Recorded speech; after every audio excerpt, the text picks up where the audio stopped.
পুরী থেকে মায়াপুর রথের রশির মাহাত্ম্য কোথায় জানেন? হরে কৃষ্ণ, রাধে রাধে।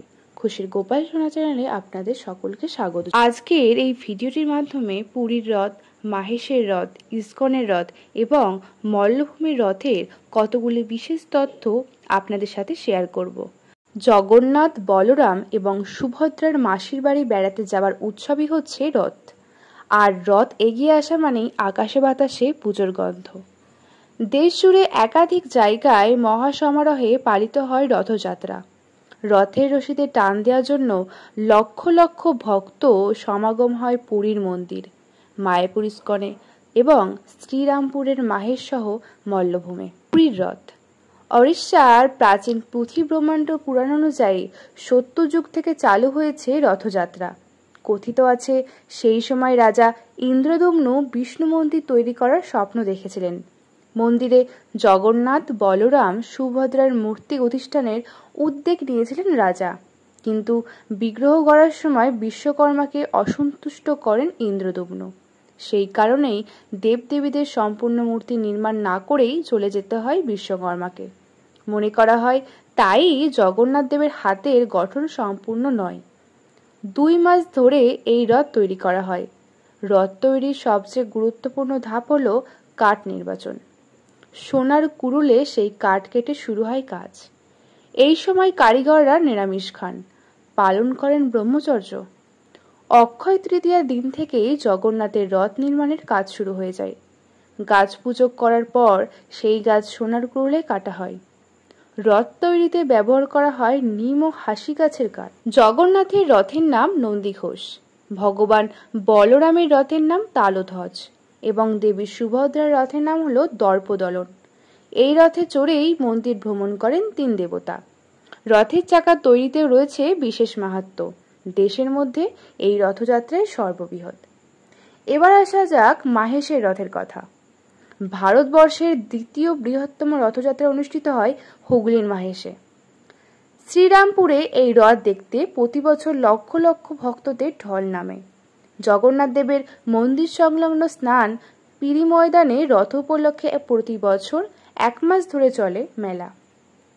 প্রতি বছর নতুন সাজে সাজানো হয় রথ। কথিত আছে ধ্রুবানন্দ ব্রহ্মচারী নামে জগন্নাথের এক ভক্ত পুরী গিয়েছিলেন জগন্নাথ দেবকে দর্শন করতে।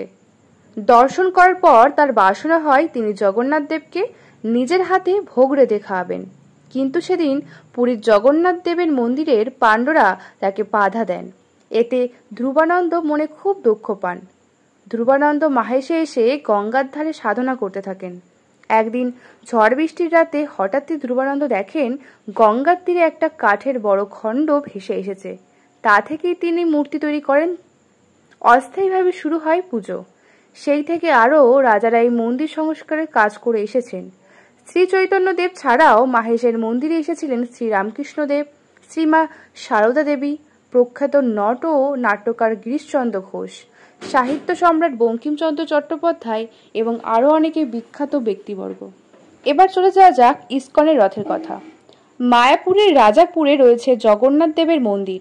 সেখান থেকে 7 জুলাই বের হবে রথ। সেখান থেকে সুসজ্জিত রথ আসবে মায়াপুরের মন্দিরে। 7 দিন রথ দর্শনের সুযোগ থাকবে মায়াপুরে। 56 রকমের ভোগ দেওয়া হয় 3 বিগ্রহকে। 15 তারিখে আবার রথ ফিরে যাবে মায়াপুর থেকে রাজাপুরে। এবার আসি তবে মল্লভূমি রথের কথা। 1665 খ্রিস্টাব্দে বিষ্ণুপুরের মল্ল রাজা বীরমল্ল বিষ্ণুপুর শহরের মাধবগঞ্জে রানী শিরোমণি দেবীর ইচ্ছা অনুযায়ী টেরাকোটার পাঁচচূড়া মন্দির নির্মাণ করেন। রথের রশিতে টান দেওয়ার জন্য রাস্তায় উপচে পড়ে ভক্তদের ভিড়। মন্দিরের বিগ্রহ রাধা মদন গোপালজিও এই মন্দিরের অনুকরণেই তৈরি করা হয় পিতলের রথ। তবে এখানের রথে জগন্নাথ, বলরাম, সুভদ্রা থাকেন না। প্রাচীন রীতি অনুযায়ী রাধা মদন মোহনজিও রথের সওয়ার হন। এদিন সকালে রাধা মদনের বিগ্রহকে বাদ্যযন্ত্র ও কীর্তনের মধ্যে দিয়ে নিয়ে আসা হয় রথে।